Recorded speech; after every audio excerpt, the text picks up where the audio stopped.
Imagina você tá no topo do mundo, você ser o número 1 e de repente você tem um drop e você cai para a posição 24, 25. Pois é, foi isso que aconteceu com o Andre Agassi. Nos anos 90, o Andre Agassi não era apenas um atleta, ele era um ícone, um predador. Ele era ganhador de todos os campeonatos e número 1 do mundo absoluto. Ele tinha uma presença de quadra intimidadora, mas no auge da sua carreira, tudo desmoronou. Ele começou a sentir uma lesão persistente no seu pulso e aquilo acabou minando a sua confiança, levando ele para essa queda do primeiro para o 24º lugar do ranking. Cada jogo era uma batalha dele contra ele mesmo. O problema é que ele não conseguia mais jogar com confiança, ele não conseguia mais dar tudo que ele tinha na quadra. Ele não conseguia mais exercer a soberania técnica que ele tinha sobre os adversários. A sua mente era recheada por dúvidas e frustrações. Em determinado momento, ele chegou a pensar em até desistir do esporte. E foi então que ele procurou o Tony Robbins. Meu nome é Rodrigo Vinhas, eu sou estrategista digital, mentor de negócios e constantemente as minhas empresas estão entre as 25 maiores do mundo da Hotmart. O Tony Robbins sempre foi conhecido por trabalhar com políticos, atletas, celebridades, grandes empresários, mas ele teve uma carreira especialmente brilhante no caso de atletas de elite. Só que a abordagem dele era tudo menos convencional. Ele não se contentava em fazer perguntas genéricas para tentar motivar o atleta. A intenção dele era entender o que estava alterando o estado de espírito daquele atleta. Ele costuma dizer, se você masterizar o seu estado, você vai masterizar a sua vida.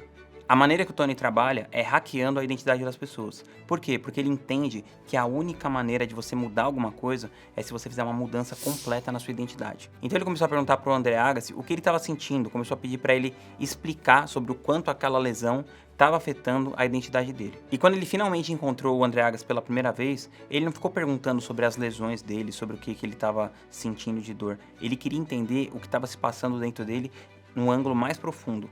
A partir disso, o Andre Agassi começou a despejar tudo o que ele estava sentindo. Como geralmente a gente faz, ele começou a falar coisas genéricas que não eram verdade. Como coisas do tipo, nada que eu faço mais dá certo, o meu jogo não funciona. Ele começou a reclamar que o pulso dele estava estraçalhado e que o jogo dele não era mais o mesmo. That's out. Oh, wow. Agassi just snaps the racket. Os pensamentos do Andre Agassi eram apenas de medo e de insegurança. E como o Tony sabe muito bem, o que você pensa vai para o seu corpo. E foi aí que ele decidiu aplicar um método nada ortodoxo. O Tony Robbins virou para ele e disse o seguinte: beleza, eu ouvi tudo que você falou, agora faz o seguinte, esquece tudo e feche os seus olhos por um momento. Eu quero que você responda a seguinte pergunta: você já bateu numa bola de tênis perfeitamente? Agora eu quero que você se lembre desse momento. E na hora que o Andre Agassi começou a lembrar desses momentos, ele começou a abrir um sorriso. E ele ia lembrando de mais momentos, e de repente ele estava com um sorriso de orelha a orelha. Então o Tony pediu para ele começar a descrever esses momentos. Ele falava da fluidez do movimento, do impacto perfeito da bola contra a raquete, e principalmente a confiança absoluta que aquele golpe que ele acabava de fazer ia ser indefensável. E pouco a pouco o semblante do Andre Agassi mudou, a postura dele corporal mudou, os ombros dele relaxaram, foram mais para trás. E então o Tony fez a pergunta mais importante de toda aquela sessão. Em algum momento, quando você estava batendo uma dessas bolas perfeitas, você estava pensando nos seus problemas, você estava pensando no seu pulso, você estava questionando a sua capacidade? E o Andre Agassi abriu os olhos um pouco atordoado e disse que não. E o Tony Robbins falou, então por que você acha que você ficar pensando nisso vai fazer você voltar a ser o número 1? Muitas vezes as respostas são óbvias, mas acontece que o Andre Agassi nunca tinha pensado dessa forma. A questão é que ele estava tão obcecado pelo problema que ele tinha se esquecido completamente quem ele era jogando no melhor nível. Ele não precisava mudar sua técnica, o que ele precisava era simplesmente mudar seu estado. E o que isso tem a ver com você e com o seu negócio? Para pensar e imagina o seguinte: troca tênis por negócios digitais.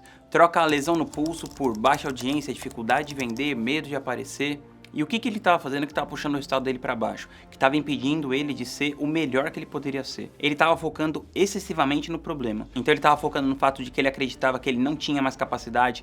Ele estava focando no fato de que ele tinha uma dificuldade no pulso dele, que tinha se estraçalhado. E no final de tudo, isso é a mesma coisa que acontece com muita gente que quer empreender no digital. A pessoa entra no jogo, ela entende as regras, entende como é que funciona e depois ela começa a focar excessivamente nas dificuldades. A dificuldade de construir audiência, a dificuldade de criar um bom produto, a dificuldade de estar num ambiente onde as pessoas estão te puxando para cima. E a questão é a seguinte: se alguém conseguiu ultrapassar essas barreiras, é porque é possível.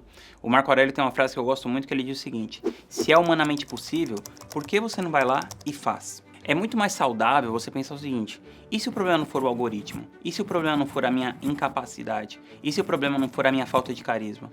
E se o problema for, na verdade, a maneira que eu tô pensando? Porque a maneira que você está pensando pode mudar. O foco, ele tem muito a ver com a experiência que cada pessoa tem na vida. Para onde vai o seu foco, vai determinar o que você sente. E o que você foca acaba sendo a verdade da sua vida, independente da realidade de verdade. Então, seria muito mais saudável e produtivo você focar o que está no seu controle para você mudar todas essas coisas, para você vencer todas essas barreiras, como a construção de audiência, a criação de um produto, a criação de uma empresa e o desenvolvimento de habilidades sociais. Agora eu quero trazer para você como você pode aplicar isso na sua própria vida agora mesmo. Pensa, por exemplo, numa paixão que não é expressada. O que acontece com ela? Ela cresce ou diminui? Diminui. Uma coragem que não é colocada à prova. O que acontece? Ela cresce ou diminui? Diminui. A fé, se você não busca estar em conexão com o seu Criador, se você não busca estar em conexão com Deus, com o universo, seja lá como que você chama, a sua espiritualidade fica mais forte ou mais fraca? E nos negócios é exatamente a mesma coisa. Agora eu quero que a gente faça a mesma coisa que o Tony Robbins fez com o André Agassi. Quero que você feche seus olhos e imagine um momento que você estava vencendo. E o momento que você estava vencendo o seu trabalho pode ser qualquer coisa. Pode ser o momento que você iniciou a sua jornada, pode ser o momento que você fez um post que foi muito bem, pode ser o momento que você contratou uma pessoa que deu certo, pode ser o momento que você fez a sua primeira venda, ou que você fez uma página de vendas que você gostou muito. Enfim, pensa em algum momento que você venceu e tenta se conectar com aquele mesmo estado de espírito que você estava nesse momento que você venceu. Pensa em como você estava se sentindo, o que você acreditava naquele momento sobre você mesmo, porque você decidiu empreender em primeiro lugar.